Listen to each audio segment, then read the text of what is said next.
Bom dia a todos. Vamos iniciar mais uma coletiva das estatísticas fiscais. Aqui conosco Renato Baldini, chefe adjunto do Departamento de Estatísticas do Banco Central, que fará uma apresentação. Em seguida, iniciamos com as perguntas. Renato, bom dia.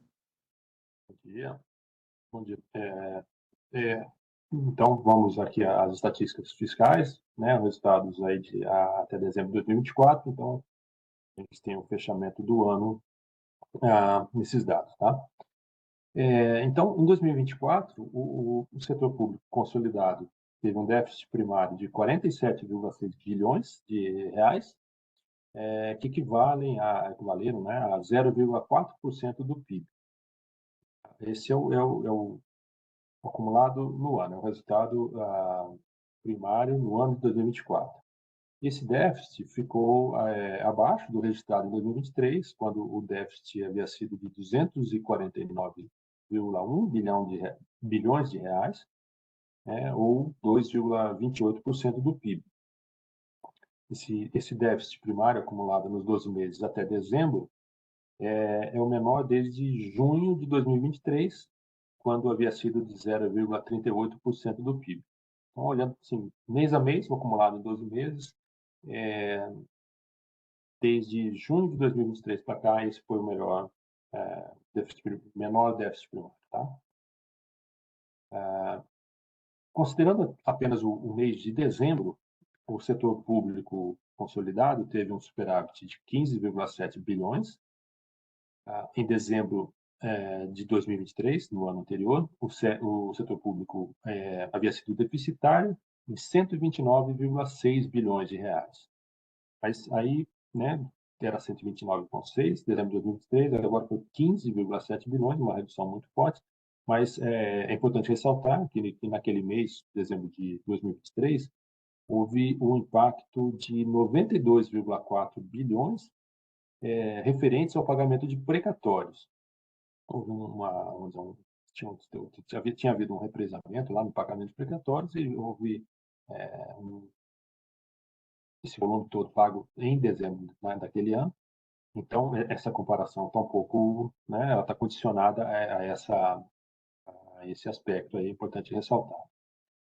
O, é, Olhando meses de dezembro, né, para meses de dezembro, o superávit ocorrido agora em dezembro de 2024 é o menor resultado desde 2012, quando tinha havido um superávit de 22,3 bilhões de reais.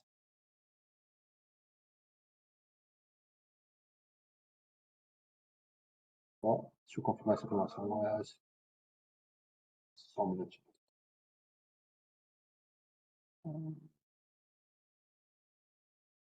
Ah, sim, perdão. Mas,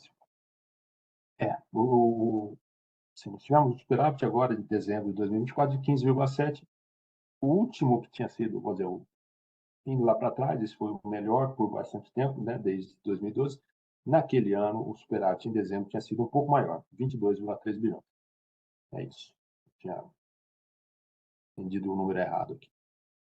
Ah, Olhando um pouco para o governo central, né, em dezembro, pela metodologia abaixo da linha, que a metodologia utilizada nas estatísticas do Banco Central, o governo central teve um superávit de 26,7 bilhões. Em dezembro de 2023, o resultado havia sido deficitário em 127,6 bilhões. Esse resultado também afetado da mesma forma, afetado pelo pagamento de precatórios, que eu acabei de mencionar. Né? Então, uma redução aí de um pouco mais de 100 bilhões nos resultados de dezembro do governo central. Os governos regionais, em dezembro de 2024, foram deficitários em 12 bilhões, comparativamente a um déficit de 2,9 bilhões em dezembro de 2023.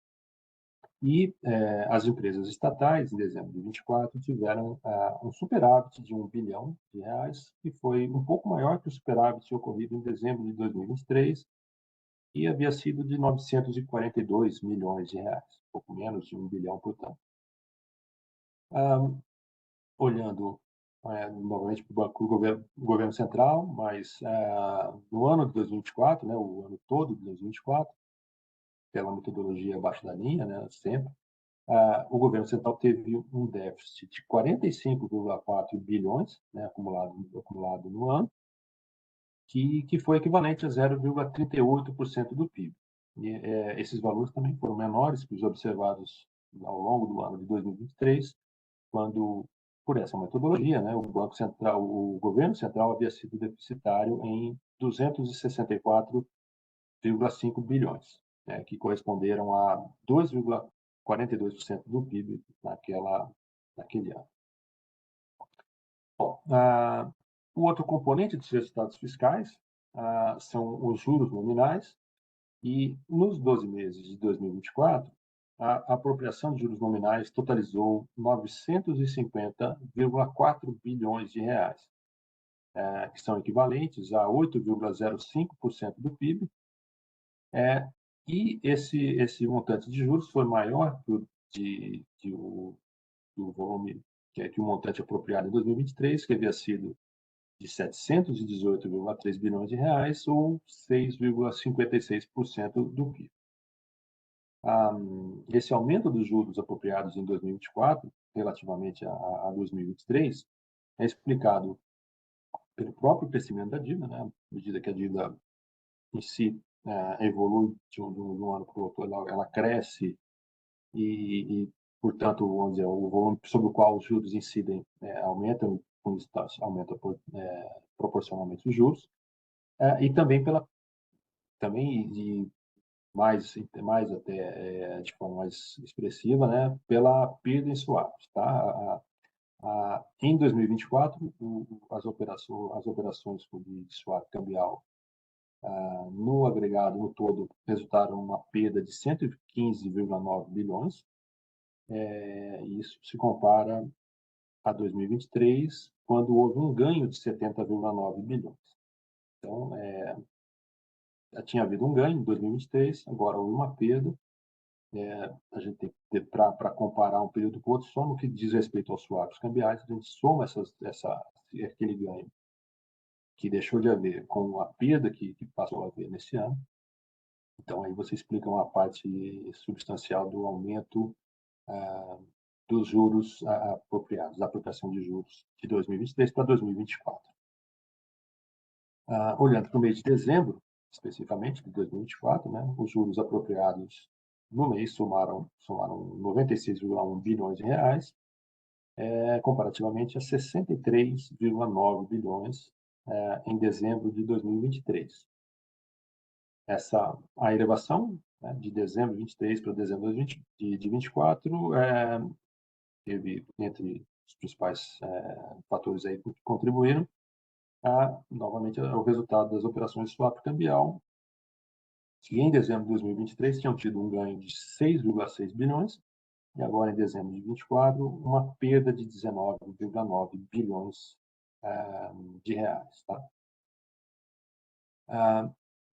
Por fim, na consolidação dos resultados primários com os pagamentos, com as apropriações de juros, nós temos o resultado, então, nominal, que que compreende tanto o resultado primário, então, quanto os juros, e o resultado nominal do setor público consolidado foi deficitário no ano de 2024, em 998 bilhões de reais. Esse valor equivale a 8,45% do PIB. Na comparação com 2023, em reais o valor tinha sido um pouco menor, 967,4 bilhões, mas como proporção do PIB, o déficit nominal em 2023 foi maior, tinha sido de 8,84% do PIB. Então, a gente comparar com o PIB, digamos, compensa um pouco o efeito da inflação, entre outras coisas, mas, digamos, transmite melhor uma ideia de variação de nível real, digamos, do resultado fiscal. Então, houve uma relativa redução de 8,84% do PIB no ano de 2023 para 8,45% do PIB em 2024. Esse déficit nominal no ano é o mais alto desde 2020, né, que foi aquele ano primeiro ano da pandemia, quando o déficit havia atingido R$ 1 trilhão.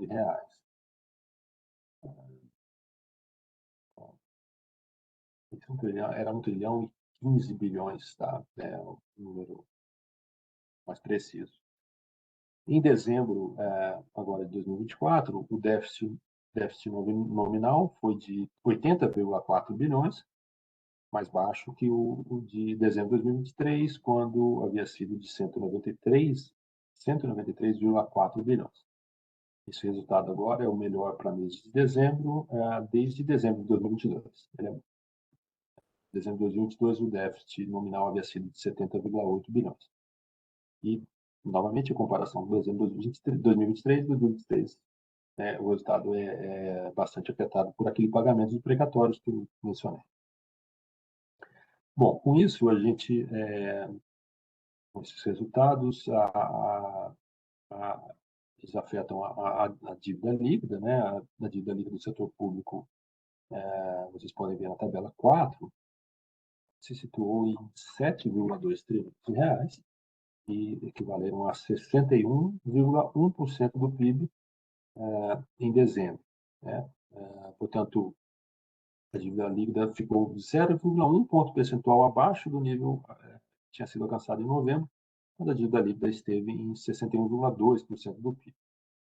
Um ano antes, dezembro de 2023, a dívida líquida correspondeu a 60,4% do PIB. Em relação ao final de 2024, houve um aumento de 0,7 ponto percentual. Para a gente ver os fatores aí que contribuíram para essa elevação, né, durante o ano de 2024, a gente pode ver, bom, primeiro, quando a gente olha, a gente pode olhar um pouco na tabela simples, a gente verifica a pequena redução de dezembro em relação a novembro. Depois, na tabela seguinte, a gente vê a variação, os fatores que condicionaram a evolução no ano. Tá? Então, na passagem de novembro para dezembro, a gente mencionou, houve uma redução de 0,1 ponto percentual na dívida líquida, e essa pequena redução resultou do superávit primário ocorrido no mês, e também dos efeitos da depreciação do real, além do efeito do crescimento do PIB. Né? O crescimento do PIB faz com que está em cima da relação ali, na proporção, quer dizer, você teve a dívida em relação ao PIB, graças ao crescimento do PIB, se tornou algo menor. Então, esses efeitos combinados compensaram a contribuição em sentido contrário da apropriação de juros. A apropriação de juros teve uma contribuição no sentido de elevar a dívida, mas essa contribuição foi mais do que compensada pelos outros fatores que eu mencionei. Talvez mais interessante é no acumulado do ano, aí a tabela seguinte, esse aumento de 0,7 ponto percentual da dívida líquida foi determinado principalmente pelo impacto da apropriação de juros nominais, e foi, nesse caso, apenas parcialmente compensado pelas contribuições no sentido contrário do crescimento do PIB e da depreciação do real. Né? O impacto da depreciação do real, como vocês sabem, à medida que o real se deprecia, existe uma contribuição no sentido de reduzir a dívida líquida. Isso acontece porque, quando o real se deprecia, as reservas internacionais que compõem, que são um importante ativo, né, do setor público, do Banco Central em particular, passam a ter um valor em reais maior. Né? Para cada dólar que existe nas reservas internacionais, quando o real se deprecia, esse dólar passa a valer mais reais. Então, com toda a contabilidade aqui das estatísticas fiscais é feita em reais, esse ativo, representado pelas reservas internacionais, cresce, e o resultado líquido, né, a dívida líquida é o confronto ali entre ativos e passivos do setor público. O aumento desse ativo por conta dessa valorização, da valorização das moedas estrangeiras, do dólar e a depreciação do real, né, ocorre esse crescimento, do aumento do ativo e, portanto, uma redução da dívida líquida. É assim que ocorre esse efeito. Tá? Bom, por fim, a gente vê a tabela 17, a dívida bruta do governo geral. No mês de dezembro, ela teve uma diminuição importante, de 1,6 ponto percentual, só nesse mês, e com isso a dívida bruta no final do ano ficou em 76,1% do PIB. Essa redução é explicada, sobretudo, pela redução no volume das operações compromissadas do Banco Central, e que resultou da redução das reservas internacionais após as intervenções realizadas pelo Banco Central no mercado de câmbio em dezembro. O que acontece é que nessas intervenções o Banco Central cede dólares para o mercado e recebe reais em troca. Com isso, a quantidade de reais disponível, ou seja, a liquidez na economia, se reduziria. Né? Mas, para que isso não ocorra, para que não aconteça essa redução na liquidez, o Banco Central diminui o volume de operações compromissadas, né, lá na Selic, e essa redução das compromissadas contribui para uma redução da dívida bruta. E por que isso acontece? Porque essas operações compromissadas, elas estão, apesar de serem do Banco Central, o Banco Central não está compreendido na dívida bruta do governo geral, não está compreendido no governo geral, essas operações estão compreendidas na dívida bruta e a redução delas, então, faz com que ocorra, contribui para essa redução da dívida bruta. E é isso que a gente pode ver ali na tabela 18. A tabela 18 mostra os principais fatores que condicionaram a evolução da dívida bruta no mês, e a gente vê que a principal contribuição para a redução da dívida em dezembro aparece na linha ali que as emissões líquidas de dívida bruta do governo geral. E com sinal negativo, como foi nesse mês, na verdade são resgates líquidos de dívida bruta que resultaram daquela redução das compromissadas, né? E que em dezembro tiveram uma contribuição aí da ordem de 1,7% do PIB para a redução da dívida bruta do governo geral. E, bom, aí, só complementando no mesmo sentido, contribuiu o crescimento do PIB também com uma contribuição de 0,7% do PIB. Em sentido contrário, a principal contribuição havia sido da apropriação de juros nominais da dívida bruta, com 0,7% do PIB também, mas no sentido oposto, no sentido do aumento da dívida. Então, esses foram os fatores ali que justificaram essa redução importante da dívida bruta em dezembro. E, bom, acho que hoje foi rápido, essas eram as minhas informações aqui para vocês. A gente passa a palavra para a Adriana e a gente está aqui para responder as perguntas de vocês. Obrigada, Renato. Quem quiser fazer alguma pergunta, basta clicar na mão que está disponível na tela e, quando chamado, por gentileza, se apresentar, nome e veículo que representa. Até o momento, sem mãozinha levantada, Renato, aguardamos mais um pouco. Hamilton, bom dia.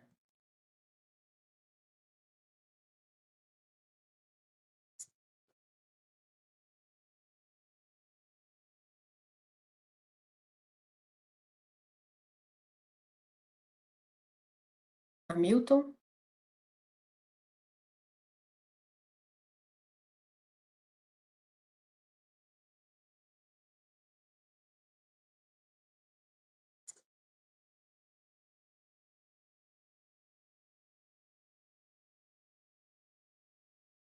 Milton, seu microfone está aberto, mas a gente não está te ouvindo. Não sei se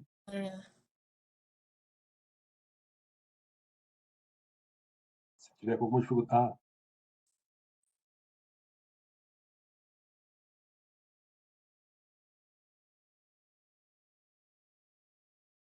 Hamilton, se você não estiver conseguindo falar, se quiser mandar por escrito aqui, aí eu leio a sua pergunta.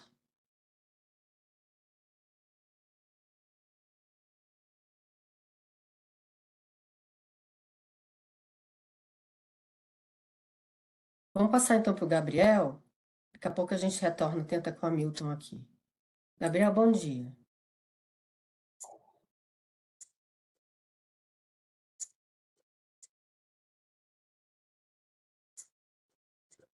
Estão me ouvindo, gente? Sim, agora sim. Beleza. Sempre Bom dia, começa Adriana. baixinho o seu som aí, Gabriel, mas depois a gente vai melhorando. Sim, vou tentar falar mais alto aqui novamente.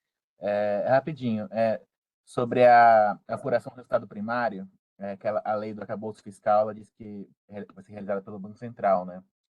E eu queria saber como que a gente faz o cálculo, considerando as exclusões que ficaram no ano passado, né? Por exemplo, das enchentes do Rio Grande do Sul. Ontem o Tesouro Nacional publicou que essa soma seria de 32 bilhões, né? Queria saber como que a gente faz essa conta com esse resultado que o BC divulgou hoje. Obrigado, Gabriel. Essa é uma pergunta recorrente, mas a resposta talvez seja repetida também da minha parte, da nossa parte.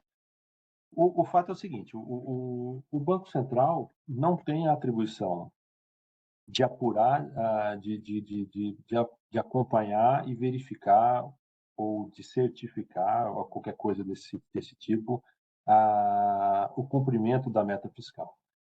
Tampouco o Banco Central participa da definição da meta, né? O Banco Central, o que faz, a atribuição do Banco Central se restringe a produzir essas estatísticas fiscais aqui que a gente acabou de divulgar e que a gente comenta, e que vocês conhecem, mas a verificação do cumprimento da meta não compete ao Banco Central. Então, assim, eu não tenho a gente não faz essa conta que você mencionou, né? A gente sabe que isso, lógico, isso é não é a nossa competência, não cabe ao Banco Central. A gente não faz essa verificação, nós não temos a opinar sobre isso, tá? Nossa atribuição é produzir a estatística e o arcabouço, de fato, como você mencionou, ele estabelece que a verificação do cumprimento da meta, né, será feita com base nas estatísticas produzidas pelo Banco Central, mas é só isso. Bom? Obrigada, Renato. Hamilton, vamos tentar aqui você novamente. Ó, foi enviada uma solicitação de abertura do seu microfone, que aparentemente está aberto aqui para gente.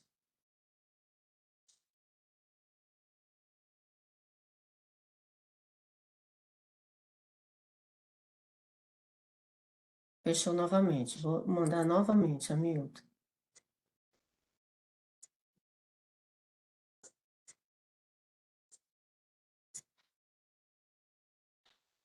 Reiterando, né, Almeida, se você quiser escrever no chat ali, pronto. Pode mandar por aí, sim.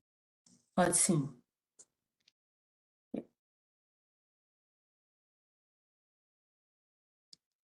A gente vai falando com o Cícero. Vamos seguir com o Cícero, enquanto o Hamilton escreve aqui a pergunta dele. Opa, não. Bom. E tem a Sheila também, que é a liberação do microfone dele. E as mensagens ficam na frente do microfone, eu não consigo abrir. Vamos abrir o Cícero aqui e a gente retorna. Cícero, bom dia.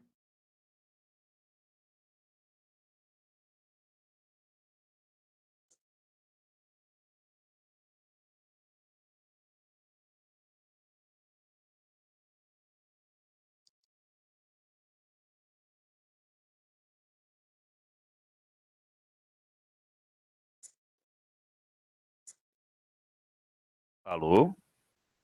Oi, Opa. Cícero. Te Oi, ouvimos. bom dia, tudo bom? Tudo. Tudo bom? Cícero, do Broadcast, eu tenho duas perguntas.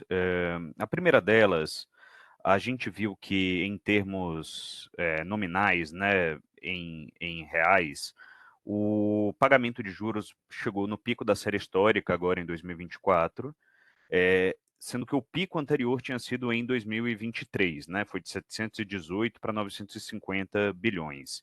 Queria saber se é perceptível alguma tendência de aumento nesse pagamento de juros, se é uma coisa que a gente pode esperar ao longo do ano, foi uma coisa que a gente viu também na evolução ali do pagamento acumulado em 12 meses ao longo de 2024, né? A minha segunda pergunta Baldini mencionou o impacto que a redução das operações compromissadas do Banco Central teve na dívida bruta agora em dezembro.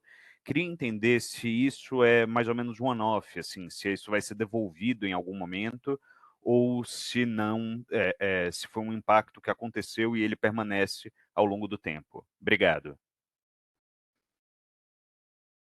Obrigado, agradeço, Cícero. Bom, sobre os juros, né, e a tendência.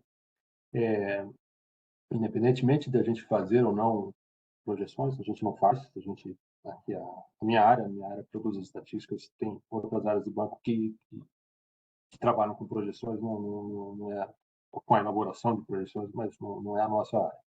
De qualquer maneira, independentemente disso, né, sempre que a gente comenta a elevação ou a redução do montante de juros apropriados em relação ao mês passado, ao mês anterior, ao ano anterior, etc., a gente comenta os fatores que contribuíram para essa evolução. Então, esses fatores estão sempre presentes, né? Quer dizer, maior ou menor grau, no sentido oposto.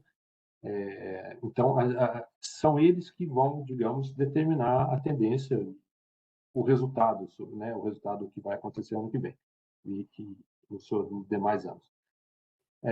Quais são esses fatores, principalmente? Um fator que é dos mais determinantes para essa evolução é a apropriação de juros. Tá? Quando falamos de apropriação de juros, são as operações de swap cambial, né, que tem um impacto bastante significativo a depender da conjuntura. O que determina o resultado das operações de swap cambial?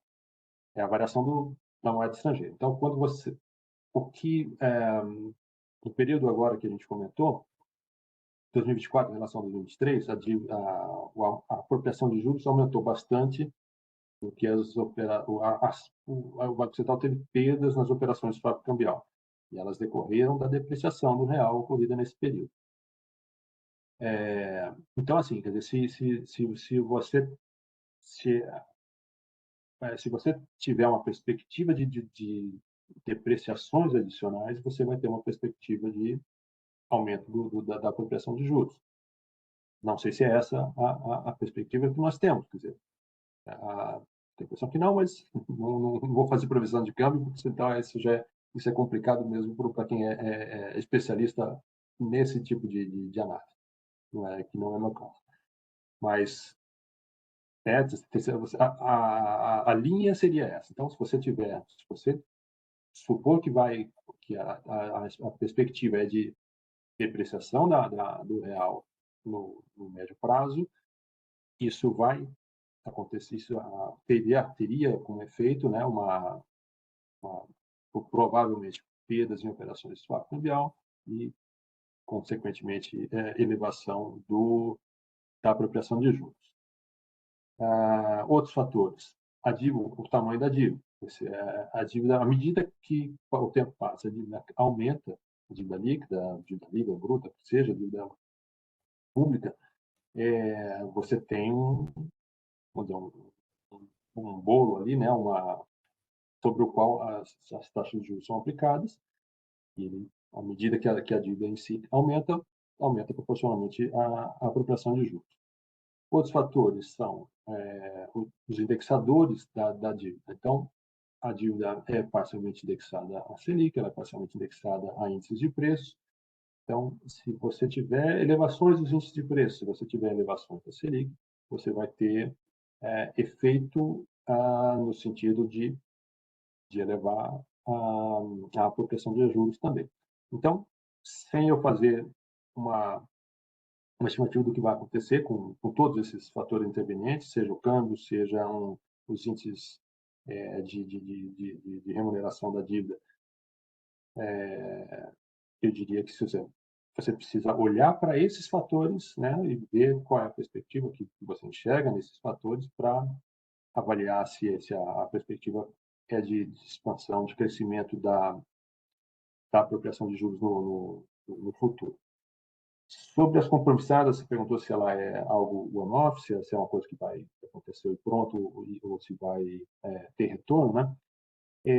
Primeiro, aí, ao falar em retorno, a primeira coisa que vem em mente é que uma parte das intervenções foi feita na forma de leilões de linha, né, que correspondem a operações com compromisso vamos dizer, são vendas de dólar com compromisso de recompra pelo Banco Central. Então, para esse conjunto, para essas operações feitas nesse formato, sim, vai haver um retorno. Pelos dados que nós vimos dias atrás na nota nas tabelas lá da estatística do setor externo, de um total de cerca de, estou falando números aproximados aqui, eu ia deixar aberto para a gente falar um número preciso, mas são números aproximados, vocês não estão muito fora, vocês podem depois ver com mais detalhes, se quiserem. De um total de cerca de 30 bilhões de reais de intervenções, cerca de 11 bilhões, salvo engano, foram feitas na forma de leilões de linha. Então, esses valores vão retornar, esses dólares correspondentes aí a cerca de 11 bilhões de dólares vão retornar ao Banco Central. Sempre importante lembrar, quando forem fazer a comparação dessa estatística com aquela e buscar integração, né? Lá está tudo em dólar, aqui está tudo em reais, então precisa converter. Mas os 11 bilhões de dólares lá, quando retornarem, o que vai acontecer? O Banco Central vai receber dólares de volta e vai devolver os reais que ele incorporou, né? que ele enxugou do mercado quando fez a intervenção. Isso, por sua vez, vai ter um efeito de elevação da liquidez na economia, que, para ser compensado, vai exigir um aumento das operações compromissadas no mercado aberto, na Selic. Então, na mesma proporção, de forma igual, isso vai contribuir para uma elevação da dívida bruta. Tá? Então, existe essa volta, sim, que deve ser o que você tinha em mente quando fez a pergunta. O mesmo não acontece para as vendas feitas no mercado à vista, né? Os outros cerca de 19 bilhões ali, esse valor foi, esse a princípio não volta, né?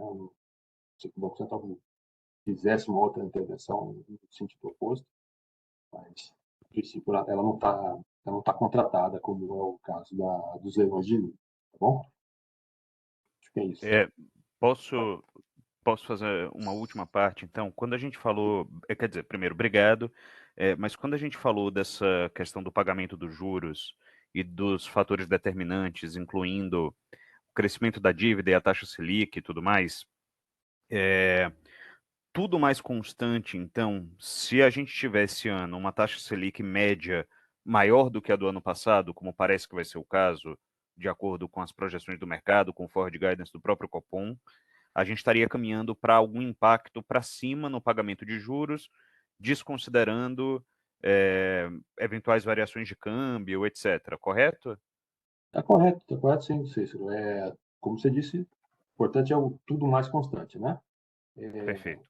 Como a gente vê, tudo isso atua conjuntamente, né, de forma simultânea. E, assim, o efeito específico, né, da alteração da Selic, se a Selic se confirmar, então, a elevação está prevista, e se ela, digamos, perdurar até o ano todo, de modo que a Selic média em 2025 seja maior que a Selic média em 2024, a contribuição específica desse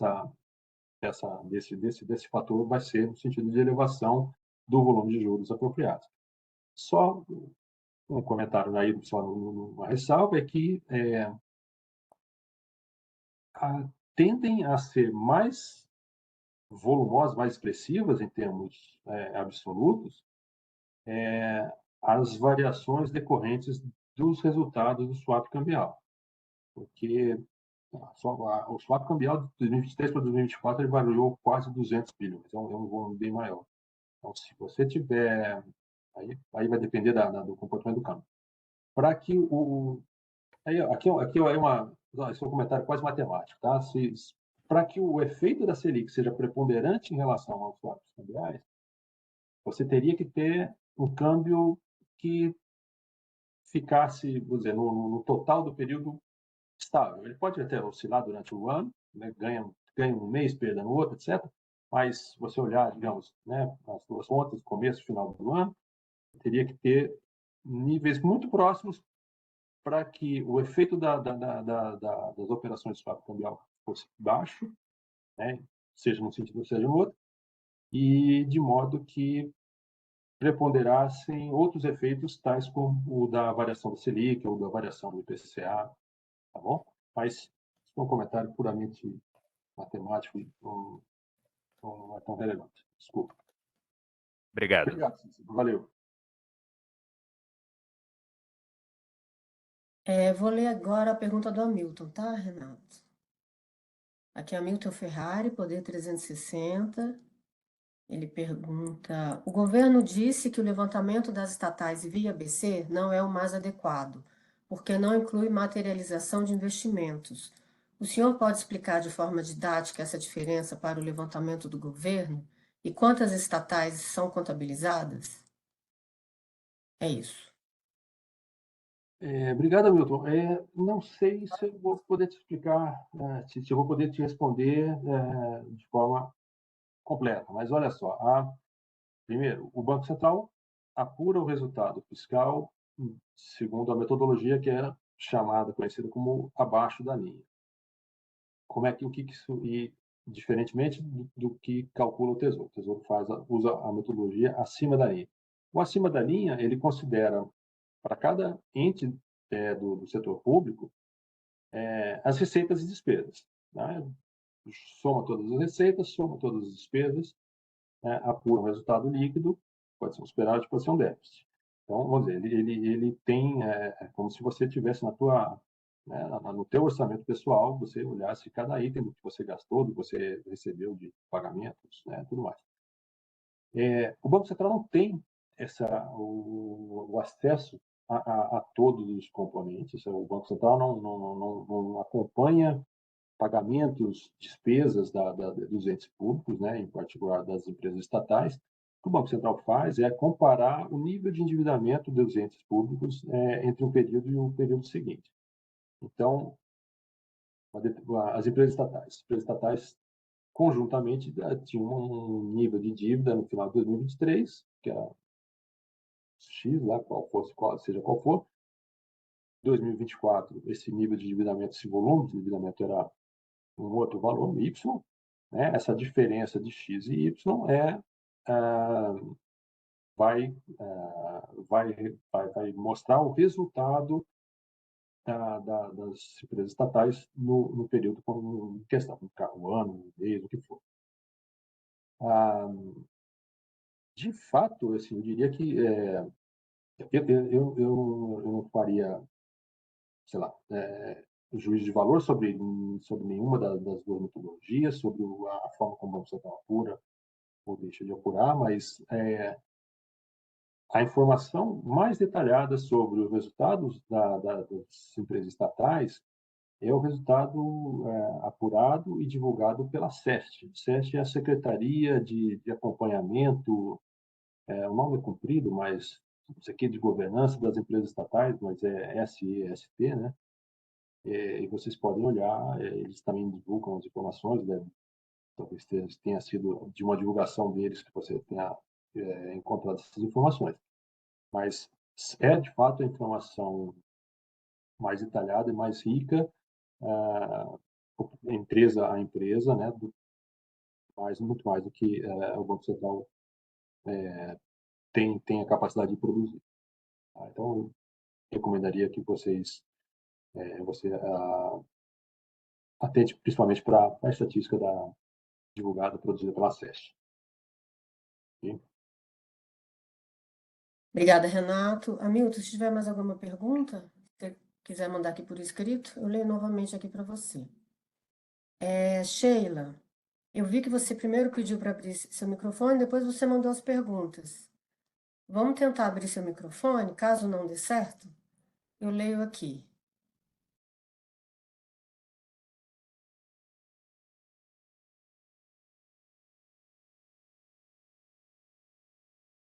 Ó, a princípio, seu microfone está aberto. Vocês me ouvem? Sim, Sim. Tudo bom? Bom dia. bom dia. Obrigada aí, Renato. Obrigada aí, gente. Renato, eu quero aproveitar agora e pegar só o gancho nessa fala das estatais, mas olha só, se eu não considerar o resultado abaixo da linha como válido para as estatais, eu também não posso considerar nem o consolidado do setor público. Então, acho que não é bem por aí, né? Porque assim, se o melhor de olhar os números das estatais virá sendo só o acima da linha do Tesouro, enfim, eu teria que desconsiderar aí os cálculos pela variação de dívida, que é uma coisa também relevante e significativa, não? Eu estou errada? Então, você está correta, Sheila. Assim, acho que eu preciso reparar o que eu falei. Assim, eu disse, eu quis dizer o que eu entendo que a estatística da SESC é a melhor para verificação, para o acompanhamento dos dados das estatais, porque ele é mais detalhado. Ele tem, se você quer saber quais são as estatais que mais contribuíram, sei lá, tiveram melhor resultado durante o ano, ou que mais contribuíram para o déficit, sei lá, não tiveram superávit, né? Mais contribuíram para o superávit no período, você vai encontrar essa informação nos dados da SES, você não vai encontrar nos Ok. nossos dados. E assim, o detalhamento é superior na estatística deles, tem mais Tá, elementos, mais elementos informativos, né, de forma geral. Mas tá, ok. o, o, o dado do endividamento, ele é um dado importante e é um dado, assim, em algum sentido você pode falar, olha, aí eu faço normalmente referência ao orçamento pessoal, né, meu, seu, do Hamilton, se você tem o teu nível de dívida, digamos, é o que interessa. Você pode, agora não estou desmerecendo a outra estatística, tá? Só estou Aham. fazendo talvez uma comparação. Se eu posso entender o seguinte, olha, não importa, eu não sei o que eu gastei dinheiro ao longo do ano, não quero saber, não estou preocupado nesse nível de detalhe. O que muda a minha vida, o que vai ser relevante para as minhas finanças, hoje e no futuro, o quanto eu tinha de dívidas, né, ou de ativos, sei lá, líquidos, né, no ano passado e quanto eu tenho agora. Né? Eu tinha, digamos, pessoalmente, tá? Faz de conta que eu tivesse devendo, eu tinha financiamentos, etc. Eu tinha uma dívida de 10 mil reais no ano passado e agora eu zerei, saí do vermelho, estou pondo a cabeça para fora d'água. Isso é fundamental, isso é importante para mim e eu sei que agora eu posso, ou, né, sei lá, vou decidir o que eu vou fazer daqui para frente. Isso está bem refletido nas estatísticas do Banco Central. O Banco Central, de onde o Banco Central busca essas informações? O Banco Central recebe dados do endividamento dos diferentes entes do setor público das instituições financeiras. A fonte principal de dados para a estatística fiscal que o Banco Central calcula, né, das estatísticas na metodologia abaixo da linha, a principal fonte são as instituições financeiras. Então, a gente as instituições financeiras têm uma relação de entes do setor público, governos, seja o governo federal, seja o INSS, sejam as empresas estatais uma a uma, todas as esferas de poder. A gente, a partir dos dados que a gente recebe das instituições financeiras, a gente tem uma medida precisa do nível de endividamento desses entes todos, inclusive as estatais. E a gente tem, então, uma visão que é bastante precisa de quanto variou esse endividamento, né? De quanto foi esse endividamento no passado, quanto ele é agora, como ele variou durante o período. Então, é uma estatística, a meu ver, inteiramente válida e igualmente válida. Ela é importante e é assim que se faz digamos, isso que se chama de metodologia abaixo da linha. Uhum. Eu quis dizer simplesmente aqui, se você me perguntar, pô, mas parece que os Correios é que puxaram a dívida, não sei que outra empresa puxou o superávit. Eu não tenho essa informação, eu posso ter alguma coisa que eu posso ter visto em algum relatório, mas a nossa estatística não diz tudo isso. A nossa estatística, né, ela consolida o endividamento de todas essas empresas estatais, todos os níveis, federal, municipal, estadual. E a gente não presta atenção também, então esse é um aspecto importante, diferentemente da SESC, né? A gente não tem a preocupação de distinguir qual empresa teve esse impacto, qual não teve. Essa preocupação de montar uma estatística agregada do setor público, consolidando, consolidando o resultado, consolidando o resultado das estatais como um todo, e não,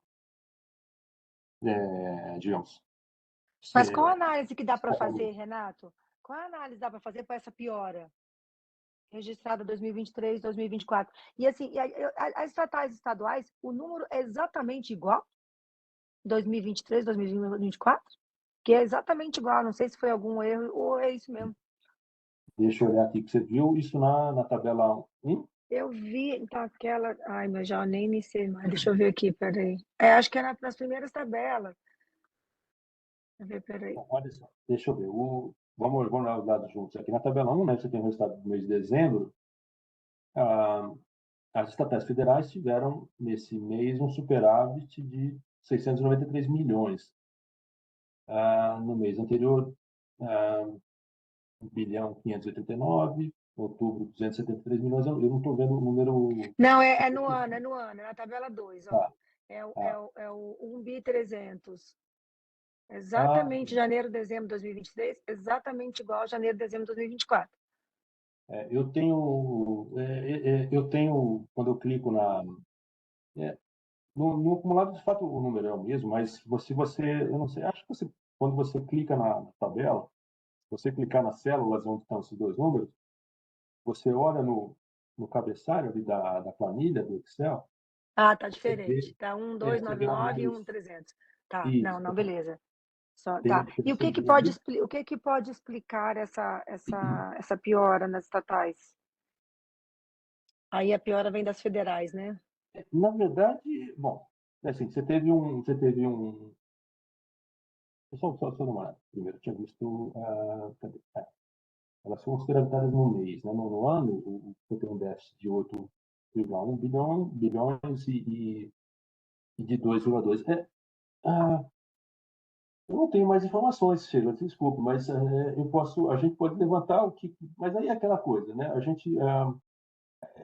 É por isso que eu falo, a gente não tem um acompanhamento preciso e detalhado da evolução assim, da evolução, o que a gente teria que olhar aqui, porque as empresas estatais, apesar de serem, por exemplo, um conjunto com características homogêneas em alguns sentidos, são todas federais, controle, etc., mas elas atuam em coisas completamente diferentes, setores, né, água, esgoto, saneamento, outros são produtoras sei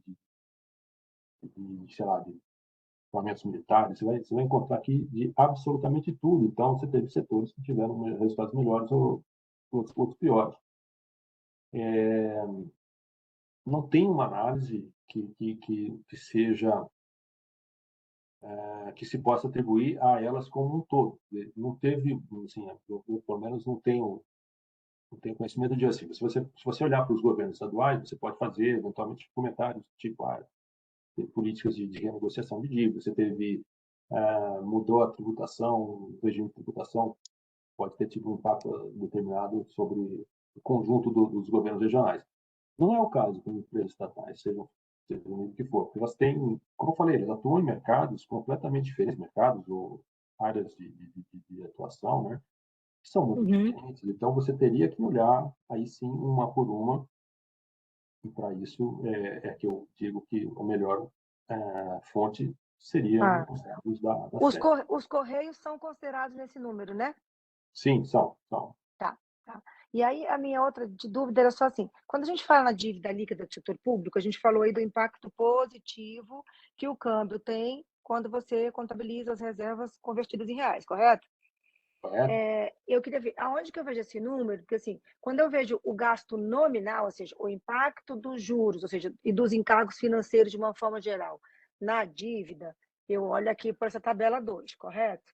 Que aí eu olho no ano os Desculpa. 950, na tabela 2, os 950 menos os 718, correto? Aí eu tenho quanto custou a nossa política de juros e todos os nossos encargos sobre a dívida da gente aqui, né? Porque você pega a variação de dívida e você abate primário e você fica com o nominal, correto? Sim, sim. Essa totalização de juros, né, dos juros apropriados no período, sim, o total. Tá. Um ano foi tal, o outro ano foi o outro tal. Sim, correto. E aí, quando eu falo da dívida líquida, onde que eu vejo o impacto positivo do câmbio para as reservas? Porque aqui tem encargo financeiro de câmbio? Não, né? É, Porque aqui ele não pega. Ah, não, ele tem- pega a minha dívida tem- externa também, não pega? pega tudo, né? Tá, Só beleza. lembrando sempre, bom, sempre fazer algumas ressalvas. Primeiro, a dívida líquida, ela é o confronto de ativos passivos, então tem algumas coisas que se compensam, mas a Sim, gente é pode por olhar. isso. Acho que o ponto que você mencionou, se a gente olhar se você estiver pensando no fluxo acumulado no ano, também deve ser o caso, Isso. É. sugiro que você olhe a tabela 6, né? A tabela 6 ela tem em cima, você tem o saldo da dívida, depois na linha 14 tem a variação ocorrida no acumulado do ano. Então, na linha 14, você vê que a dívida líquida aumentou 607,909, né? 607 bilhões 909. Uhum. Esse foi o volume em reais, que aumentou a dívida, em termos de proporção do PIB foi 0,7%. Aí tem embaixo os fatores que contribuíram para isso. Ah, Os juros tá. nominais aparecem na linha 19, você teve uma compreensão Isso. de 950 bilhões, e eles tiveram uma contribuição em termos de percentual do PIB de 8%. Tá? Então, você teve a variação ocorrida no ano foi 0,7, né? Você teve isso aqui com 8%, então você tem que ter vários outros elementos em sentido contrário, diminuindo esses 8 bi aqui para que no final você tivesse 0,7. Aí você vai ver que esses fatores em sentido contrário são os principais, são o crescimento do PIB, né? À medida que você cresce o PIB, a dívida em relação ao PIB fica, né, relativamente menor. E um outro fator importante é o ajuste cambial, que vamos dizer, é o efeito, é o impacto da variação do câmbio. Nesse caso, especificamente, exatamente o efeito da depreciação do real. Então, a resultante desse Poss- efeito. Não, diga, Sheila, pode falar. Não, é que assim, só para ver se eu entendi. Eu raciocínio, beleza. Eu estou achando que dessa alta que a gente tem de 8 pontos percentuais do 8% do PIB, então, na verdade, 7,3, que é 2,9 do ajuste cambial, e 7 ponto, não, e 4,4, né, do PIB, Isso, foi o isso, que foi o fator positivo, né? O que ajuda a neutralizar o crescimento da dívida ali no ano passado, quando a o gente olha o 4, indicador de dívida líquida. isso, só um parênteses. O 4,4 é especificamente do PIB, tá? É o crescimento Isso, do PIB que fez isso, o 2,9 é o câmbio, e tem mais, sei lá, isso. depreciações, uma Aí dá outra. 7,3. Então, do 8, Isso. 7,3 se explica por câmbio e crescimento. Correto. Isso. Isso. Anula, né? Não explica, não, anula, perdão. Assim, Tá. tem outro efeito no sentido do crescimento, que foi o 0,4 do resultado primário, que é o déficit primário, né? Você tem um déficit Uhum. primário no ano. Então, isso, além do o resultado nominal, o impacto do resultado nominal foi maior que 8, foi 8,5, certo? Sendo É 8 pelos verdade, é juros. 8,5. É verdade. Então, 8 8 pelos de juros, juros e meio de primário. 0,4 de primário, arredondando 8,5. Então, é 8,5 que você tem que, digamos, compensar parcialmente para chegar no 0,7. Então, Tá. significa que todos os fatores ali para compensar o resultado, o déficit nominal, tem um efeito conjunto ali de 7,8, certo? Tá. Tá. E quando a gente fala dos juros nominais, aí incidir não só o estoque, que é maior, mas a alta de juros também já está captada aí, né? As altas do ano passado. Sim, todos os fatores intervenientes que eu mencionei até quando estava respondendo aqui para o Cícero, né? Uhum. O que mais contribuiu para o crescimento dos juros apropriados ano passado foram as operações de swap cambial. Ah, Outros fatores intervenientes são, por exemplo, o próprio crescimento da dívida. À medida que você aumenta a dívida, os juros sobre ela aumentam proporcionalmente. certo? Tá. E aí, só uma, por exemplo, swap cambial, a gente está votando swap reverso também, tá? Tudo, é swap. Sim, sim. Operação Tá. de swap. Ok, Isso, mudando o câmbio. ok. Muito obrigada, Renato. Tá? Nada, cheio. Obrigado a você. Obrigada, Renato. Marcela?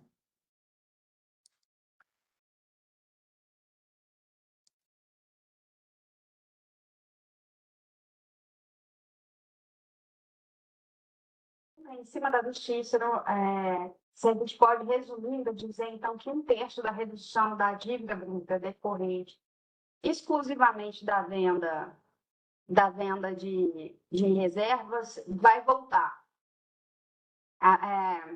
Resumindo, grosso modo, né, foi um pouco mais de 30 bi que foram vendidos, sendo 11 de leilão de linha. Segunda pergunta, eu queria saber se essa conta de juros nominal é a pior da série, só perdendo para 2003. Se vocês poderiam checar isso para mim. E a terceira, em relação ao swap cambial, se foi o elemento que mais contribuiu para o crescimento dos juros nominais, que chegaram num patamar tão alto assim, qual é a conveniência do Banco Central manter o estoque no tamanho atual? É isso, obrigada. Tá? Obrigado, Marcelo.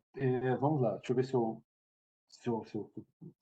lembro uma por uma. Primeiro, você perguntou sobre se está correto. Eu não tenho o correto.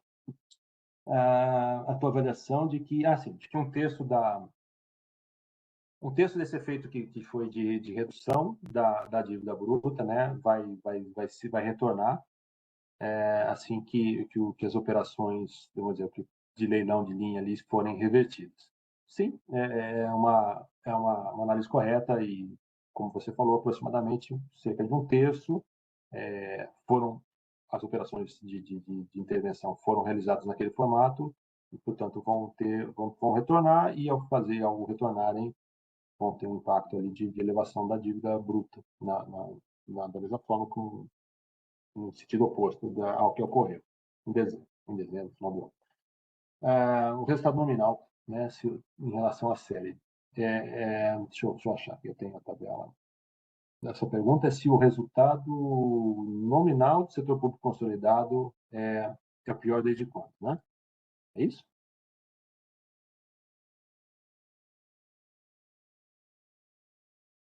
Desculpa, Marcelo, foi isso que você perguntou? Se é o pior da série? Isso, eu queria saber se é o pior desde 2003, que foi o que me pareceu aqui, mas sempre fico um pé atrás, aí, se é realmente isso. Você está falando em percentual do PIB, por acaso? Percentual Não. do PIB e fechamento aí do ano, então, dezembro. Aí eu não sei se nós estamos falando a mesma coisa, mas... Não tá. no déficit nominal, a conta de juros. De juros apropriados, especificamente. Tá. Uhum. Então, tá. Só um pouquinho. Vamos lá. Então, esses 8,05 de 2024 em relação à série. Certo.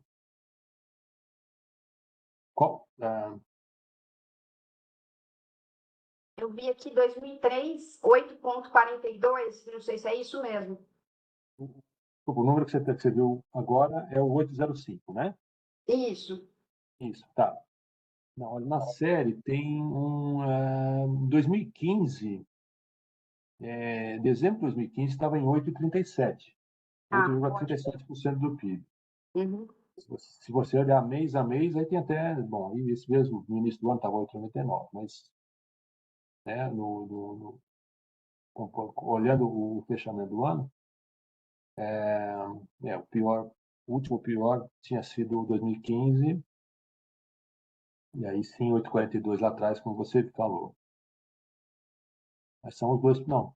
Bom, aí pior que isso, só mais lá atrás, 94, mas aí a coisa já é mais difícil comparar com o outro. São outros tempos. Desculpa, terceira pergunta. Você falou do swap cambial.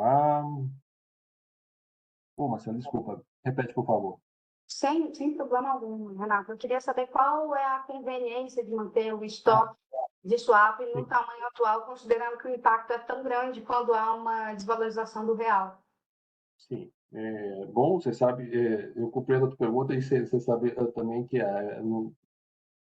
digamos, a decisão não me compete, né? Não é não é da nossa alçada aqui, mas o que a gente pode dizer sobre isso, né? Às vezes, essas operações são feitas para, digamos, trazer segurança para o mercado, conter instabilidades, sei lá, o Banco Central avalia que é necessário, que é importante realizar essas operações para o bom funcionamento do mercado, no mercado da economia nacional, né? Não só para o mercado mundial, mas para a continuidade das atividades, das operações, das atividades produtivas, empresas e tudo mais. Não posso te dar um veredito, não posso te dizer se compensa ou não compensa. Acho que essa pergunta é mais complexa, de fato, é uma questão mais profunda e que eu não tenho mais elementos para te dizer, não sei se bem genéricos que eu falei, tá bom? Obrigada. Obrigada, Renato. Martelo, Pois acho que o Cícero tinha escrito alguma coisa embaixo, depois a gente fala com ele. ele está aqui com a mão levantada, que eu Tá. acho que na hora que chegar a vez dele, a gente abre o microfone, ele pergunta, talvez.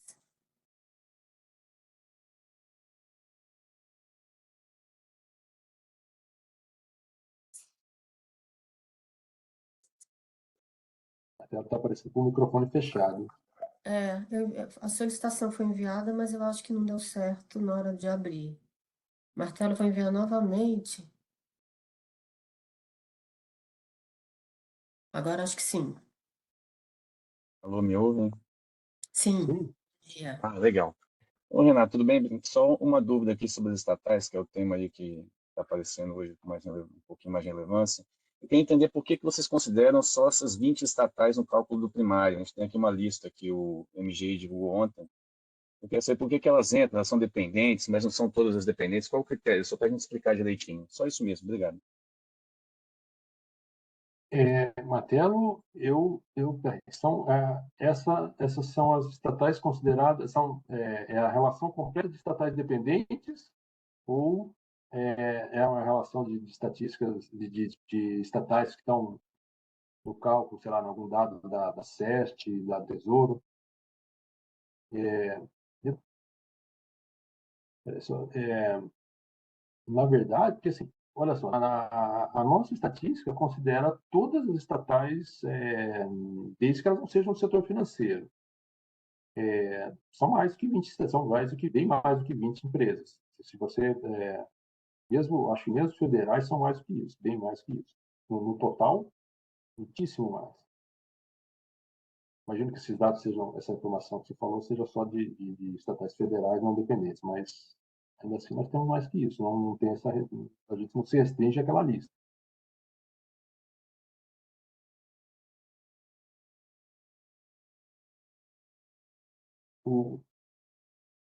O, assim, só ressaltando, Matheus, a restrição nossa é simplesmente que ela não seja uma empresa financeira, né? As empresas, quer dizer, estatais financeiras, elas não fazem parte da estatística mesmo, né? A metodologia não inclui elas, mas só isso. Não tem essa restrição. Eu desconheço a lista, sinceramente. Assim, posso até dar uma olhada depois com mais detalhe, ver o que é essa lista aí e te passar depois uma informação, mas eu pessoalmente não conheço a lista. Tá? Obrigada, Fernando. Martelo, você ainda está aqui com a mão levantada. Você ainda quer fazer alguma pergunta? Oi, só uma última dúvida, mas não é só do setor não financeiro, né? Porque a Petrobras parece que está fora também dessa contabilidade, né? Sim, a Petrobras é fora da contabilidade por uma questão metodológica já de algum tempo. Verdade, a Petrobras está fora. Então, é as empresas financeiras e a Petrobras que não estão, o resto está tudo dentro. Só para explicar direitinho. Obrigado, viu? Valeu. Isso. Um abraço, Renato. Valeu. Valeu, um abraço, obrigado. Obrigada, Renato. Cícero, vou abrir seu microfone. Se não der certo, eu leio sua pergunta. Oi, estão me ouvindo? Sim. Legal. Então, Baldini, eu queria fazer mais duas perguntas aproveitando. A primeira é, quando a gente fala dessa devolução de cerca de 1/3 do impacto, em pontos do PIB, a gente estaria falando de alguma coisa próxima de 0,6 ponto a mais na dívida bruta. Só pelo efeito dessa devolução da redução de compromissadas. E aí a segunda coisa que eu queria perguntar também nessa mesma questão é a seguinte: o BC tem aí no calendário desse ano mais ou menos 17 bilhões para recomprar, que são de leilões de linha realizados, enfim, desde 2024, né, desde novembro de 2024. Eu queria entender, esse impacto ele se materializa especificamente na data da recompra do Banco Central, ou seja, no mês em que ele faz a recompra e tudo mais. Esse é o primeiro ponto. E o segundo ponto é o seguinte: quando o BC faz um novo leilão de linha para rolar um vencimento de recompra, isso zera o impacto da devolução? Especificamente, eu estou falando porque agora o Banco Central fez um leilão de linha, acho que foi essa semana ou na semana passada, que a liquidação da venda vai ser em 4 de fevereiro, que seria a primeira data de recompra desse ano, de 2 bilhões de dólares. Isso vai zerar o impacto dessa recompra na DBGG? Olha, bom, primeiro, assim, se você tem, assim, o que conta, digamos, assim, para a gente, vamos dizer, para avaliar se zera ou não, digamos, a gente tem que olhar a cada momento qual operação que tá em ser, digamos. Você tem, você fez, vamos dizer, você fez uma operação de 10 milhões que vai voltar, você fez, quando está lá no final, você faz uma outra de 5, não sei.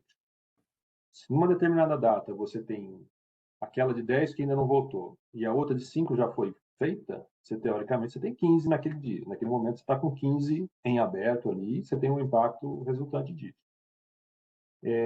Bom,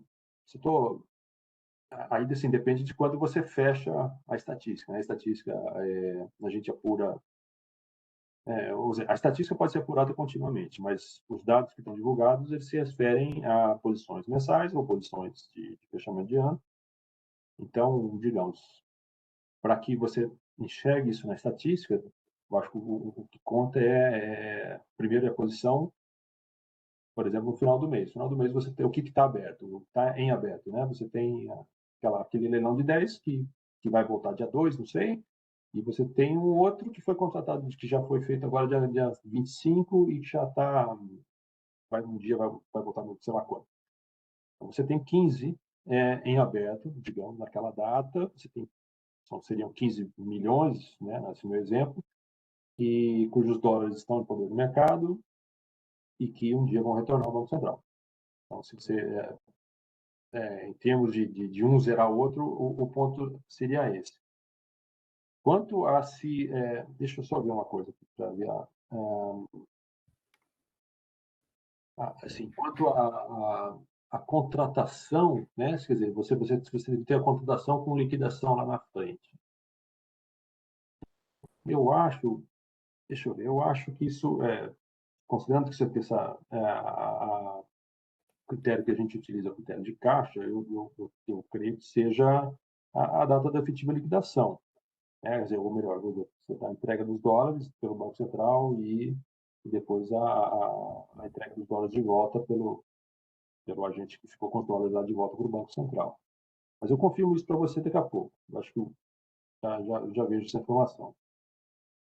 Tinha outra questão, Cícero? Eu tô...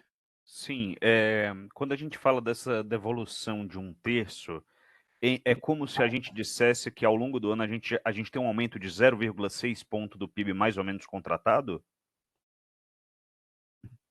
Sim, você tem termos aproximados, sim. Você vai ter... deixa eu ver se tem alguma coisa que interfira nisso. você vai ter... Bom, claro que, na verdade, assim, vamos dizer, um fator que interfere é a cotação do dólar quando, digamos, eles voltarem, né? Se, assim, bom, por hipótese inicialmente, se você, né, quando os dólares saíram, eles equivaliam a um determinado montante em reais. Quando eles voltarem, eles equivalerão a um outro volume em reais. Se isso for o mesmo, né, se a cotação tiver aproximadamente a mesma no início e no final, o efeito em reais sobre a liquidez da economia tende a ser o mesmo. E, novamente, tudo mais constante, né, porque as compromissadas não reagem, não respondem simplesmente somente às intervenções, né, que ocorreram agora ou aos retornos delas. Estão constantemente refletindo uma conjunção de fatores ali. Vocês podem ver, por exemplo, numa tabela de fatores condicionantes da base monetária que tem nas estatísticas monetárias e de crédito. Todos os depósitos das instituições financeiras, a própria variação da base monetária, que às vezes pode decorrer de uma mudança por demanda de moeda, etc. Mas, o mais constante, se a cotação do dólar se mantiver, você vai ter aproximadamente o mesmo efeito em termos de liquidez sobre a liquidez da economia, o mesmo impacto sobre a liquidez da economia e, portanto, um efeito... Até aí a gente está falando de percentual do PIB, né? Mais uma vez, aí você tem... Depende do PIB também. Se o PIB variar muito, esse percentual, em termos de percentual do PIB, pode dar um número diferente. Mas, grosso modo, sim. O teu raciocínio está correto, a não ser, assim, exceto por detalhes, né? Você pode ter uma variação PIB que faz com que aquele percentual do PIB se altere um pouco. Você pode ter variação do câmbio que faça com que 10 milhões de dólares que saíram, 10 milhões não, eram, né, quanto que era? 11 bilhões de dólares. Quando os 11 bilhões voltarem, esses 11 bilhões, talvez em reais, representem um valor diferente de quando saíram, provavelmente será assim. Então, esses outros fatores vão provavelmente justificar alguma pequena diferença em termos de percentual do PIB na hora que isso retornar, o tempo do efeito. Mas, né, de forma geral, o seu raciocínio está correto, tá? Sim. Obrigado. Tá, nada. Desculpa, assim, só confirmando. Cadê? Só um pouquinho aqui. Sobre a... Sim, o que eu tinha te falado, o colega mandou uma mensagem aqui confirmando. Assim, né? A gente usa o critério de caixa, então é a data da movimentação financeira efetiva. Não, se ela for diferente da contratação, não é a data da contratação, e sim a data do movimento financeiro de fato, tá bom? Perfeito, obrigado. Obrigada, Renato. A Sheila mandou mais umas perguntas. Eu vou tentar abrir o microfone dela. Só um minutinho, Sheila.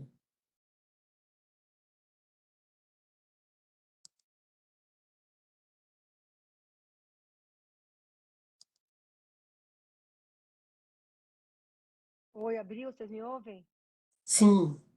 Não, Renata, era uma coisa bem rápida. É que o Martelo, quando falou da exceção da Petrobras, na época Sim. que retiraram as estatais, tinham retirado outras também. Tinham retirado todas do setor elétrico, tinham retirado a Petrobras, se eu não me engano, tinha mais alguma, não? E acho que elas nunca voltaram. Era Petrobras e Eletrobras. Eram Ah, essas duas. tá. Só que a Eletrobras foi Foi privatizada, privatizada, né? tá. Tá. Então, hoje, o que falta é só a Petrobras mesmo. Tá. E será que você conseguia depois liberar uma lista para a gente saber quais são as estatais que estão dentro desse cálculo? Posso Uma ver. lista de nome das empresas que são consideradas para o cálculo. Sim, eu posso dar uma olhada, Sheila. Eu não sei se a gente tem essa informação, mas eu preciso ver. Eu vou dar uma olhada e a gente te avisa. Ok. Não, desculpa, peraí. Deixa eu já te dar a resposta, que o colega está me dizendo o seguinte. A gente não apura isso de maneira... tá certo, a gente Desculpa, Sheila, é assim que funciona. A gente recebe, digamos, vou falar operacionalmente como é que é a coisa. Tem a Caixa Econômica, tem o Banco do Brasil, tem o Bradesco e tal. Cada uma dessas instituições financeiras nos reporta regularmente o quanto existe de endividamento dos diferentes entes do setor público. Mas, no caso, assim, a gente tem, olha, o governo, a gente tem, eles informam, olha, o governo federal tem um determinado endividamento, o governo estadual, né, não sei, os governos municipais, as empresas estatais. A gente não tem estatal a estatal. Né?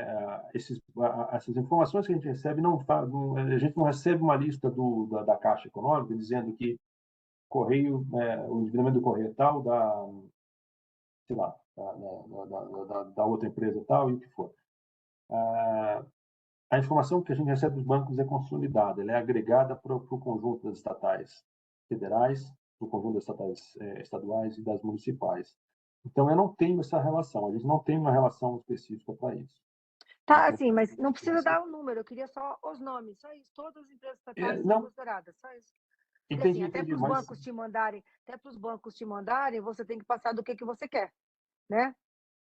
Os bancos te mandarem informação, você tem que dizer a informação de quem. E sim, ela não mas está eles lá sabem. classificada como estatal do governo do Piauí, entendeu? Ela não está lá classificada assim, ela está classificada como Petrobras, Eletrobras, Correia, tá o nome da empresa. Assim, bom, assim, Enfim, ali, no fim das contas, assim, é uma lista completa de estatais federais, seja qual for, com exceção menos a de Petrobras. com exceção da Petrobras e das que forem financeiras. É isso. Uhum. Não Banco do Brasil. tem, a lista vai se estendendo, né, e se multiplicando à medida que você desce o nível estadual e municipal, mas nas federais, que não são tantas, simplesmente a relação completa com essas duas exceções que a gente mencionou. Tá, isso me lembra mais uma coisa. A lógica de excluir os bancos estatais é o quê? É porque eles geram suas receitas e se pagam, em tese? Não, é porque é a metodologia, assim que é a metodologia, qual é a lógica? Você tem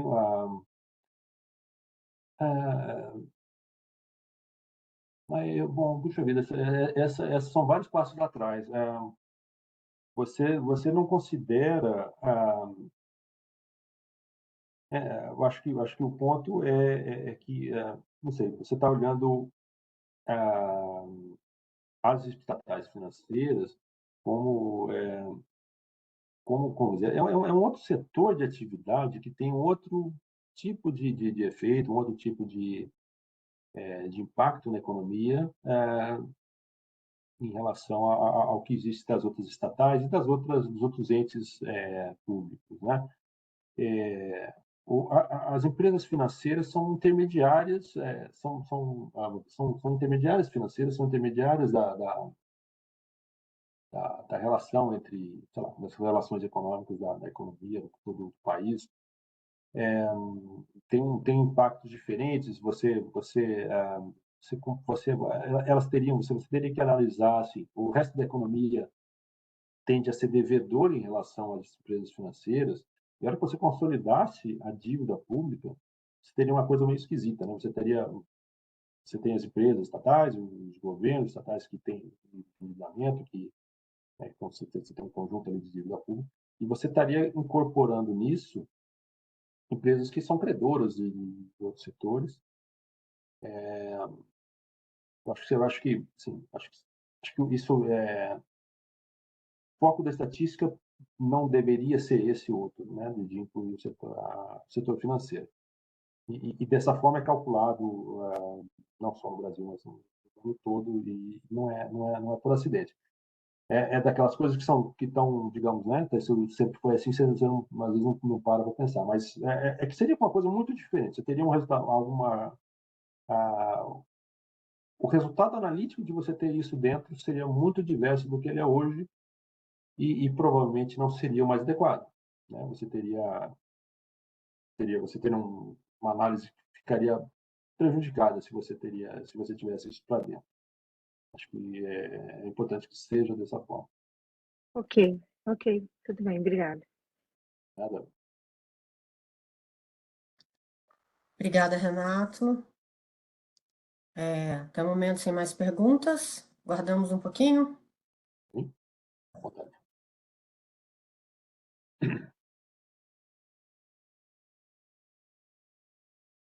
Acho que podemos encerrar, Renato. Alguma consideração final? Não, ok. Agradeço a participação de todos. Foi bem interessante. É isso. Encerramos o mês. Próximas estatísticas serão divulgadas no final de fevereiro, né? Lembrando que acho que não estou com o calendário aqui, mas a divulgação das estatísticas monetárias e fiscais foram postergadas um pouco em razão da alteração no plano geral de contas, né, das instituições financeiras, inclusive. É um processo que é complexo e que demanda das instituições financeiras uma série de ajustes, sistemas, etc., tanto para suas atividades quanto para a preparação das informações a serem remetidas ao Banco Central. O Banco Central recebeu um pleito, né, das instituições financeiras para fazer uma pequena postergação da recepção. Elas vão atrasar um pouco, digamos, elas iriam atrasar o fornecimento de dados para o Banco Central, e o Banco Central, admitindo um pouco desse atraso, dessa postergação, tem que também postergar um pouco a divulgação dos dados.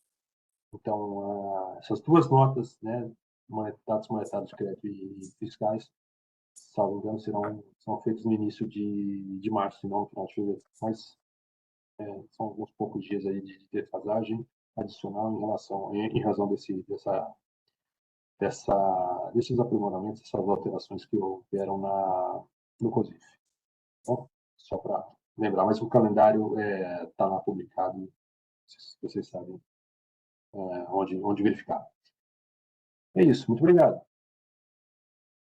Obrigada, Renato. Obrigada a todos e uma boa tarde. Boa tarde.